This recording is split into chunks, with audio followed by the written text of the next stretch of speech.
कैसे हैं आप लोग। आई होप आप लोग अच्छे हैं और अच्छे से अपनी पढ़ाई कर रहे हो। तो देखिए हमने पिछले वाले लेक्चर में हमने पूरा पाचन का इंट्रोडक्शन देख लिया था और समझ भी लिया था कि हमें पाचन में करना क्या है, और उसमें हमने तीत भी देख लिया था। अब दांत काटने का काम तो हो गया है। अब हम दांतों से जब काट लेते हैं तो मुंह में ही हमारा उसको चबाते हैं, तो दांतों के द्वारा ही अब हमने दांत की पूरी संरचना देख ली है।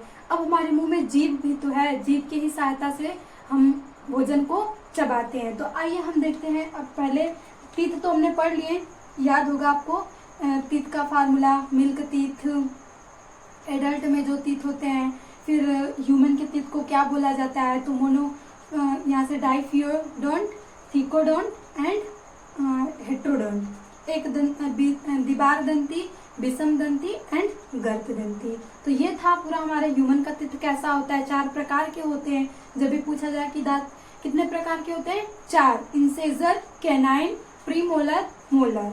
और मिल्क टीथ 2102 और एडल्ट में 2123। तो पूरा क्लियर है। अब आइए हम देखते हैं जीभ। जीभ का भी तो अहम भूमिका होती है। तो मान लीजिए एक ऐसे हम फिगर बना लेते हैं कि ये हमारी जीभ है, ये हो गया। बस इसमें हमें देखना है, जीभ से ही तो टेस्ट पता चलता है। जीभ का वैसे पता है कि मांसल होती है, ये मांसल होती है, कोशिकाओं से बनी होती है। तो देखिए इसमें हम ये जो आगे का भाग होता है इससे हम स्वीट का पता करते हैं, यानी स्वीट यानी मीठे का। और ये जो दोनों किनारे का भाग, यहाँ से हमारी जीभ ऐसे करके होती है, आप लोग देखेंगे तो एक लाइन से दिखेगी, और इस पे ऐसे दाने दाने करके ऐसे होते हैं, इधर भी ऐसे। तो ये जो भाग होता है इससे हमें सौर का पता चलता है, खट्टे का, दोनों से, इधर से भी।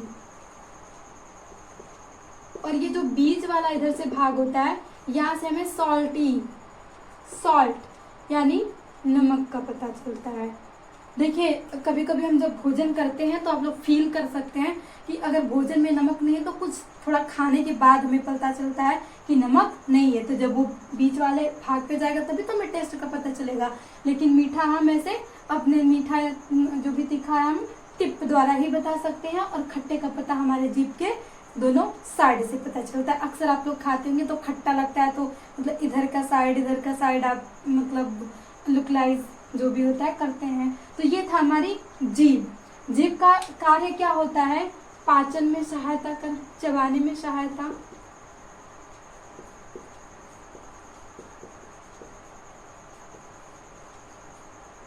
और एक मेन कार्य होता है कि ताप का भी नियमन करती है। दांत हमारे रहते हैं ना, हम इधर से जीभ से इधर से उधर करके चबाते हैं, तो वो जीभ ही तो सहायता करती है भोजन को चबाने में। और दूसरा ताप नियमन, ये हमारा जीभ का कार्य होगा, ये हमारी जीभ की संरचना होगी। जीभ कैसी एक है तो वो मांसल होती है। और देखिए जीभ की जो सेल होती है ना, मतलब इसमें ये कटती हैं तो बहुत जल्दी से खुद से भर जाती हैं। तो ये हमारा जीभ वाला भाग है, ये मांसल है, कटने के बाद ये बहुत जल्दी ही रिकवर कर जाती है, इसकी जो सेल होती है।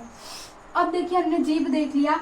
यहाँ से अब हम देखेंगे सलाइवरी ग्लैंड्स, क्योंकि मुख में ही ग्रंथियां, अब हम साथ साथ ट्रैक को, ग्रंथि को साथ ही लेके चलते हैं। तो यहाँ से जो हमारी आई थी दूसरी salivary gland.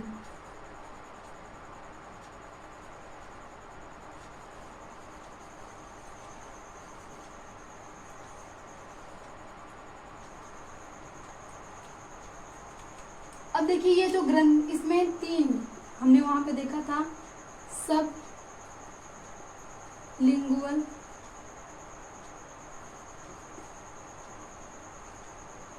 Gland, submaxillary gland and पैरोटाइड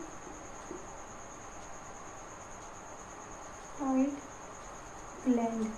ये 3 ग्लैंड्स हमारी पाई जाती हैं मुख में। यहाँ से ये सबलिंगुअल, हमने फिगर में वहाँ पे देखा था कि इधर सबलिंगुअल थी, फिर सब मैक्सिला हमारा क्या होता है, ऊपर का भाग होता है ना, तो ऐसे ऊपर ऐसे मतलब उसी के नीचे पाई जाती है, ऊर्जा के नीचे सब मैक्सिलरी और जो पैलेटॉइड यानी हमारे तालू के ऊपर की जो पाई जाती हैं उसे हम पैलेटॉइड ग्लैंड कहते हैं। तो ये हमारी ग्लैंड्स हो गई 3 प्रकार की। और देखिए इसके बाद हमने जीभ देख लिया, ग्लैंड्स देख लिया। यहाँ से ग्लैंड से एंजाइम्स का और सिक्रीशन होता रहता है जो हमारे भोजन में मिलके लार का सिक्रीशन करती है ना, यहीं से लार, ये लार ग्रंथियां ही हैं।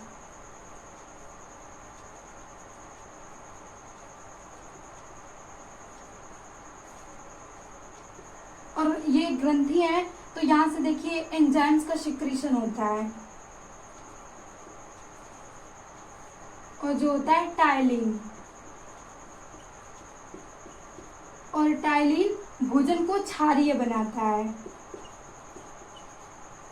यानी हमारे मुख में भोजन कैसा होगा, प्रकृति भोजन की कैसी होगी, क्षारीय होगी, क्योंकि टाइलिन से, यहाँ से टाइलिन से देखिए जो भी ऐसे कुछ थोड़े बहुत जर्म्स होंगे तो उनको खत्म कर देता है। लार की जो अगर पूछा जाए कि लार ग्रंथियों से किसका सिक्रीशन होता है तो हम बोल सकते हैं टाइलिन का। और टाइलिन मतलब इसकी जो प्रकृति ऐसी होती है भोजन में क्षारीय होती है। टाइलिन आए हुए मतलब कुछ जो भी थोड़ा बहुत छोटे मोटे मतलब इन्फेक्टेड कीटाणु जो भी होते हैं तो उन्हें खत्म कर देता है। देखिए अब सभी ये नहीं कि एकदम से पाचन हो जाएगा, कहीं धीरे धीरे धीरे धीरे होता चला जाएगा। तो ये हमारे मुख में पूरी चीजें हो रही थी, दांत से हमने चबाया, किसके सहायता से, जीभ से। अब फिर हम देखते हैं चबाते चबाते कि मतलब उसमें लार मिलती रहती है जिसके कारण वो मुलायम बनता रहता है। अब मुलायम, अब वैसे ही हम सेब ऐसे बड़ा बड़ा काट लें और वैसे तो हमारे अंदर जा नहीं सकता। अगर देखिए कभी कभी हम ऐसे जल्दी जल्दी में बिना चबाए खाना खा लेते हैं तो इधर जब हमारे ओसोफेगस में जाता है तो हमें पेन होता है, दर्द होता है, क्योंकि वो बहुत कड़ा कड़ा भाग तो जाता है। इसीलिए हमें भोजन को अच्छे से चबा के खाना चाहिए कि हमारे ट्रैक में स्मूथ तरीके से चला जाए, क्योंकि हमारे ट्रैक की जो मतलब सेल है ना वो बहुत मुलायम से है। तो जितना उन्हें दोनों चीजें उसमें मुलायम रहेंगी, ये भी सतह मुलायम है और उसमें जो चीजें जाने वाली मुलायम है, तब तो वो आसानी से जाएगा। लेकिन आप कोई कड़ी कड़ी चीजें ऐसे कुछ खाएंगे तो उस पर सेल एक तो नाजुक सी हैं, उस पर रगड़ेगा तो पेन तो होगा। इसीलिए भोजन को आराम से चबा चबा के खाना चाहिए कि ताकि वो पूरी तरह से उसमें टाइलिन जो है वो मिल जाए लार ग्रंथियों द्वारा सिक्रीट होके। अब देखिए भोजन में, मुख में हमारा भोजन कैसा था, क्षारीय था। अब पूरा हमने मुख में ले लिया, फिर वहां हमने देखा था ग्रसनी, फिर ग्रसनी द्वारा यहाँ ग्रसनी द्वारा यहाँ से मुख के बाद हम कहा, मुख से हम आ जाएंगे हमारा भोजन ग्रसनी में। ग्रसनी से फिर यहाँ से देखिए ग्रसनी में वायु और भोजन दोनों के लिए यहाँ पे जो होता है वायु प्लस भोजन दोनों के लिए ये मार्ग होता है। यहीं से वायु भी जाएगी, यहीं से भोजन भी जाएगी। तो इसीलिए कहा जाता है कि खाना खाते समय बोलना नहीं चाहिए। देखिए जब हम सांस लेते हैं तो इसमें एक घाटी ढापन होता है, लैरिंग्स, तो वही क्या करता है, बंद कर देता है जब भी हम भोजन निकलते हैं ऊपर से ढक्कन की तरह कि एयर न जाए। और जब हमें ऑक्सीजन देना होता है तो अगर हम खाते रहते हैं तो वहाँ पे उसका वाल्व बंद हो जाता है कि दोनों आपस में मिक्स ना हो। तो ये यहाँ पे ग्रसनी में वायु प्लस भोजन दोनों होगा। फिर यहाँ से 2 भाग, यहाँ से हम ओसोफेगस में चले जाते हैं।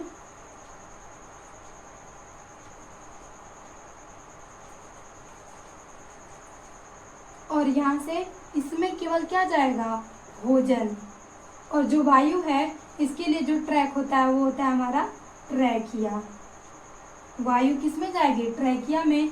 और जो भोजन हमारा चला जाएगा ओसोफेगस में। जो हमने देखा था कि लंबी सी नली थी वो हमारी ओसोफेगस थी। और ओसोफेगस में कोई पाचन नहीं होता है। हमने मुंह में तो देखा था कि थोड़ा बहुत पाचित हो जाता है, यहाँ पे कार्बोहाइड्रेट का थोड़ा बहुत पाचन होता है यहाँ पे मुख में।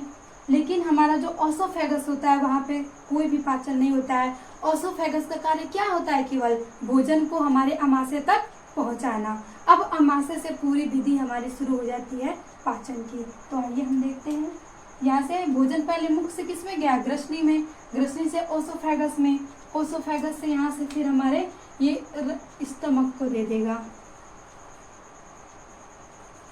फिर स्टमक किसको देगा, हमारा स्मॉल इंटेस्टाइन।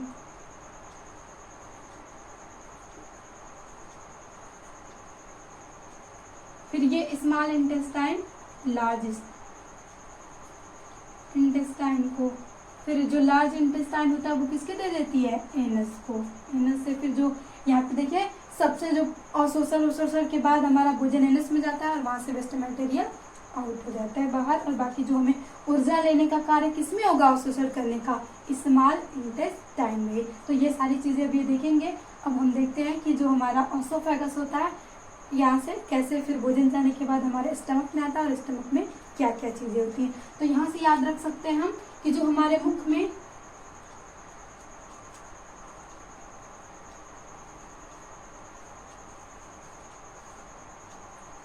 थोड़ा बहुत कार्बोहाइड्रेट,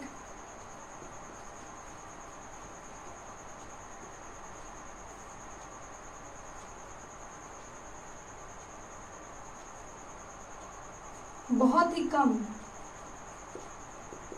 हो सकता है। बाकी जो हम मेडिसिन लेते हैं तो उसका थोड़ा बहुत अवशोषण होता है, दवाइयों का अवशोषण।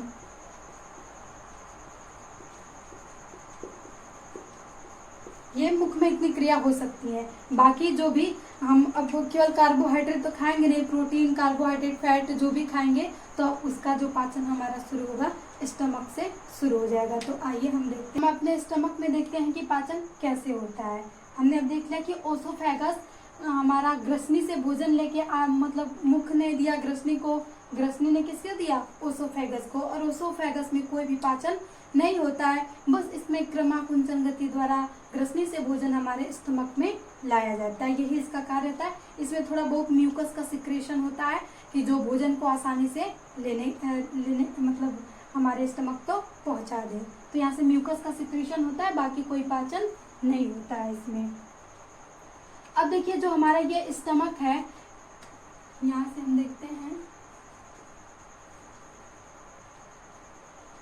स्टमक में इसके 3 भाग होते हैं, कार्डियक, फंडिक एंड पाइलोरिक। इसे इंग्लिश में भी आप हिंदी में भी ऐसे लिख सकते हैं, कार्डियक, इधर से फंडिक और ये पाइलोरिक। जो भी हो इंग्लिश वर्ड को आप इंग्लिश में प्रॉब्लम तो आप ऐसे लिख सकते हैं, और बायोलॉजी में तो इंग्लिश वर्ड पता ही यूज किए जाते हैं। तो देखिए ये जो भाग होता है ना, ये होता है हमारा कार्डियक, और ये पूरा जो भाग होता है ये हमारा होता है फंडिक, और इधर से भाग होता है हमारा पाइलोरिक, और इससे जो पूरा भाग होता है इसे हम बॉडी बोलते हैं। तो ये हो गई हमारी स्टमक की संरचना। अब देखिए ये तो पूरी इसकी संरचना हो गई। अब इसमें होता क्या है, देखिए जो भोजन होता है हमारा,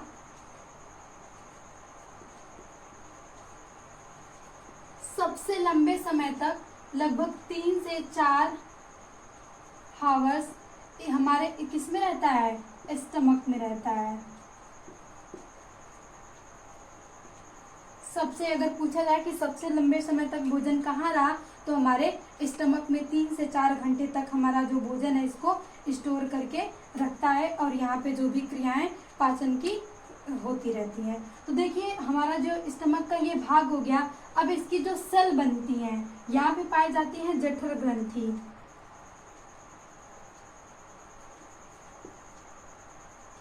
जठर ग्रंथि।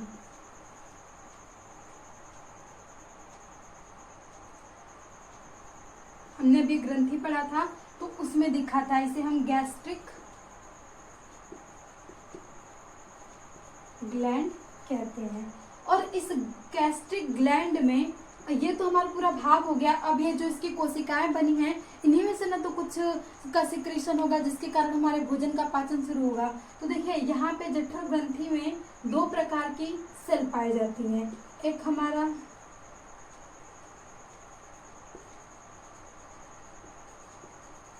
पेराइटल और एक जाइमोजेनिक सेल। दो प्रकार की सेल हो गई यहाँ से। जो पेराइटल होती है ये सिक्रीट करती है HCl, हाइड्रोक्लोरिक अम्ल। आप लोगों ने केमिस्ट्री में जरूर नाम सुना होगा हाइड्रोक्लोरिक HCl, एक बहुत अम्ल है, प्रबल अम्ल होता है। तो देखिए हमारे स्टमक में भी अम्ल पाया जाता है। वैसे तो कभी ये मत ट्राई कीजिएगा हमारे स्टमक में पाया जाता है तो हम HCl पी सकते हैं, नहीं। HCl एक अम्ल है, वो जला देगा। कभी गलती से स्किन पे भी गिर गया तो जल जाता है। वो हमारे स्टमक में उस लेवल का होता है कि जो हानिकारक ना हो। और देखिए कभी कभी जब इसका सिक्रीशन अधिक होता है ना, तो हम ऐसे बोलते हैं कि जलन हो रही है, मतलब ऐसे बोला जाता है कि मतलब जलन हो रही है, खाना खाने का मन नहीं करेगा। तो ये एक्रीशन के ज़्यादा, HCl के ज़्यादा सिक्रीशन से होता है। तो कभी भी हम वैसे पढ़ते हैं आप लोग कि स्टमक में HCl पाया जाता है, तो कभी ये मत ट्राई कीजिएगा। देखिए छोटे बच्चे होते हैं ना, तो क्रिएटिव थोड़ा दिमाग रहता है कि अरे HCl तो हमारे स्टमक में पाया जाता था, तो ये रखा है HCl, कहीं आप देखेंगे तो कहेंगे ये तो हम खा सकते हैं, पी सकते हैं। तो कभी ऐसा मत कीजिएगा। जो HCl होती है वो खतरनाक होती है, कम होती है। और ये जो जाइमोजेनिक सेल होती हैं, इनसे हमारा मतलब जो एंजाइम्स का सिक्रेशन होता है पेप्सिनोजेन, और दूसरा एंजाइम रेनिन। ये दो प्रकार के एंजाइम हैं। ये हमारा पाचन करती है किसका? प्रोटीन का, और ये हमारे दूध के प्रोटीन का, जब ये दूध खाते हैं। और एक और होता है लाइपेज, ये हो गया। अब ये हमारी पूरी सेल हो गई। अब देखिए जो पेप्सिन होता है ना, पेप्सिनोजेन, ये इनएक्टिव होता है। इनएक्टिव में ये एंजाइम इनएक्टिव होती है। जब HCl का सिक्रीशन यहाँ से जाएगा तब ये पेप्सिन किसमें चेंज हो जाती है? यहाँ पेप्सिनोजेन, प्रोटीन में, पेप्सिन में, और पेप्सिन में चेंज होने के बाद तब ये भोजन का पाचन करती है। तो ये पूरा प्रकार की जठर ग्रंथि में इतने प्रकार की सेल होती है और यहाँ से यह सिक्रीशन होता है। अब आइए हम देखते हैं कि कब किसका किसका पाचन हमारे स्टमक में होता है। तो देखिए जो पेप्सिनोजेन है, यहाँ से हमारे पेराइटल सेल से किसका सिक्रीशन होगा? HCl से। और जो भी हम खाएं उसमें प्रोटीन तो होगा ही। तो जो हम खाए हैं प्रोटीन को, मान लीजिए यहाँ से प्रोटीन भी है, तो ये किसमें चेंज कर देती है? प्रोटीन एजेज प्लस पेप्टोन्स में। ये हमारा कार्य होता है पेप्सिनोजेन का। अब जो दूसरी एंजाइम्स थी वो हमारे पास थे रेनिन। ये हमारे दूध के प्रोटीन को चेंज कर देती है किसमें? केशीन में। और फिर उसके बाद यहाँ पे लाइपेज भी था। और ये कौन सा लाइपेज है? Gastric lipase. याद रखिएगा कि जब भी यहाँ पे बोला जाएगा तो गैस्ट्रिक लाइपेज ही बोलेगा। और गैस्ट्रिक लाइपेज हमारे जो फैट हमने खाया है उसको चेंज कर देती है फॉलिक एसिड प्लस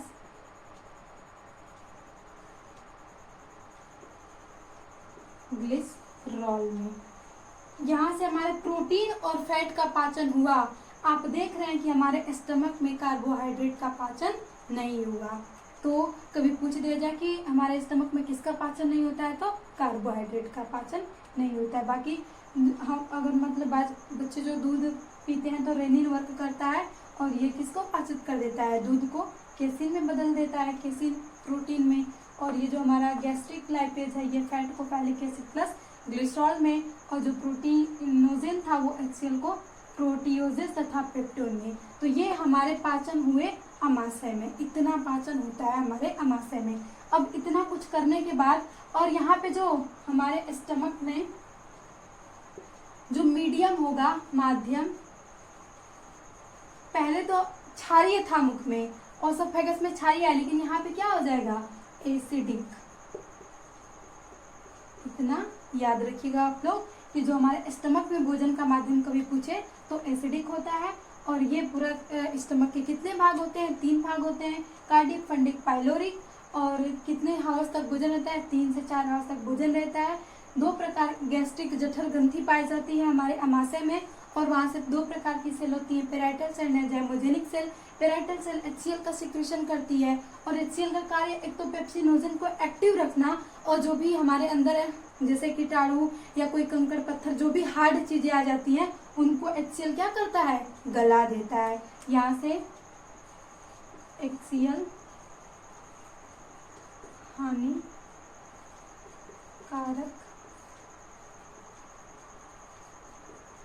पदार्थों को नष्ट कर देता है, ये होता है हमारा HCl। और देखिए जब पेप्सिनोजेन ये pH 4 तक इनएक्टिव रहता है, जब तक हमारे एमाशय का pH मान 4 रहेगा तब तक जो पेप्सिनोजेन है वो प्रोटीन का पाचन नहीं करेगा, क्योंकि पेप्सिनोजेन पेप्सिन में चेंज नहीं होगा। यहाँ से प्रोटीन और यहाँ पे जो एंजाइम होगी वो पेप्सिन, और पेप्सिन ने प्रोटीन को किसमें तोड़ दिया, प्रोटियोजिस तथा प्रोटीन में। तो ये सब सारी चीजें आप याद रख सकते हैं। अब इसके बाद जो पाचन होगा हमारे यहाँ से छोटी आंत में होगा और यहाँ से छोटी आंत के भी 3 भाग होते हैं, तो वो हम देखेंगे नेक्स्ट लेक्चर में। बाकी यहाँ से लीवर और अग्नाशय से भी कुछ जूस आते हैं जो छोटी आंत को दे देते हैं और वो छोटी आंत फिर अपना पाचन और शोषण, सबसे ज़्यादा जो भाग है पाचन मतलब जो भी अवशोषण करने का कार्य होगा हमारी छोटी आंत में होगा। तो मिलते हैं नेक्स्ट सेशन में। आप बस अच्छे से पढ़ते रहिए और हो सके तो ज़्यादा से ज़्यादा शेयर करें ताकि जो भी बच्चे बोर्ड्स की तैयारी कर रहे हैं, जिन्हें कोई सोर्स नहीं मिल पा रहा, कुछ नहीं अफोर्ड नहीं कर रहे हैं, वो आसानी से फ्री लेक्चर देख के अपना पढ़ लें। और आपका जो भी डाउट हो तो प्लीज़ कमेंट में ज़रूर लिखें, हम रिप्लाई करने की पूरी कोशिश करेंगे। तो थैंक यू, मिलते हैं।